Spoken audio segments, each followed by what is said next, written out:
తిరుమల లడ్డు ప్రసాదంపై జరిగిన అసత్య ప్రచారాలు సిబిఐ నివేదికతో పటాపంచలయ్యాయని మాజీ మంత్రి కాకాణి గోవర్ధన్ రెడ్డి అన్నారు. నెయ్యిలో జంతువుల కొవ్వు లేదని తేలటంతో సత్యం గెలిచినందుకు కృతజ్ఞతగా నెల్లూరులో ప్రత్యేక పూజలు నిర్వహించారు.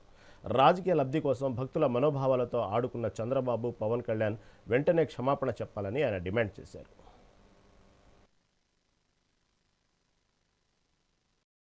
సాక్షాత్తు కలియుగ దైవం రాష్ట్ర వ్యాప్తంగానే కాకుండా దేశవ్యాప్తంగా, ప్రపంచవ్యాప్తంగా అత్యంత భక్తి శ్రద్ధలతో కొలిచేటువంటి వెంకటేశ్వర స్వామి లడ్డు ప్రసాదం పైన సాక్షాత్తు రాష్ట్రానికి ముఖ్యమంత్రిగా ఉన్నటువంటి చంద్రబాబు నాయుడు గారు, ఉప ముఖ్యమంత్రిగా ఉన్నటువంటి పవన్ కళ్యాణ్ గారు అనేక రకాలైనటువంటి దుష్ప్రచారాలు చేయడం జరిగింది. ప్రతి ఆంధ్రుడు ఆంధ్ర రాష్ట్రంలో, నేను పుట్టినటువంటి ఈ రాష్ట్రంలో కలియుగ దైవం వెంకటేశ్వర స్వామి వెలిసి ఉండడం మా అదృష్టం అని చెప్పి గర్వించేటువంటి పరిస్థితుల్లో ఆంధ్ర రాష్ట్రంలో ఉన్నటువంటి వెంకటేశ్వర స్వామి యొక్క ప్రతిష్ట, దాని వైభవం, ఆ పుణ్యక్షేత్రానికి ఉన్నటువంటి ప్రజల్లో అత్యంత భక్తి విశ్వాసాలు, వీటన్నిటినీ దెబ్బతీసేటువంటి విధంగా తన స్వార్థ రాజకీయాల ప్రయోజనాల కోసం ఈరోజు బురద జల్లేటువంటి పరిస్థితికి తీసుకొస్తే వైఎస్ఆర్ కాంగ్రెస్ పార్టీ మీద బురద జల్లాలనేటువంటి ఆలోచనతో ఓ దుర్మార్గమైనటువంటి ప్రకటన చేయడం జరిగింది.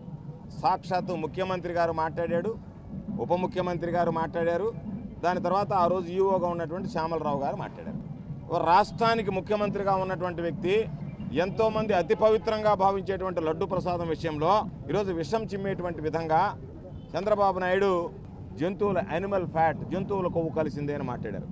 పవన్ కళ్యాణ్ గారు అయితే ఒక అడుగు ముందుకు వేసి పిగ్ ఫ్యాట్, చివరికి అయోధ్యకు పంపించినటువంటి బాలరాముడి ఆ కార్యక్రమానికి, ప్రతిష్టా కార్యక్రమానికి కూడా పంపించినటువంటి వాటిలో ఇటువంటిది చేరింది అని చెప్పి ఈరోజు సిబిఐ ఇచ్చినటువంటి నివేదిక ద్వారా ఏదైతే చంద్రబాబు నాయుడు అసత్యాలతో, అబద్ధపు ప్రచారాలతో ఈ ప్రభుత్వానికి, వైఎస్ఆర్ కాంగ్రెస్ పార్టీకి, ఆ రోజు ఉన్నటువంటి ప్రభుత్వానికి వ్యతిరేకంగా ఒక కోట నిర్మించుకోవాలనేటువంటి ప్రయత్నించాడో, అబద్ధాల పునాదుల మీద అది కుప్ప కూలిపోయింది.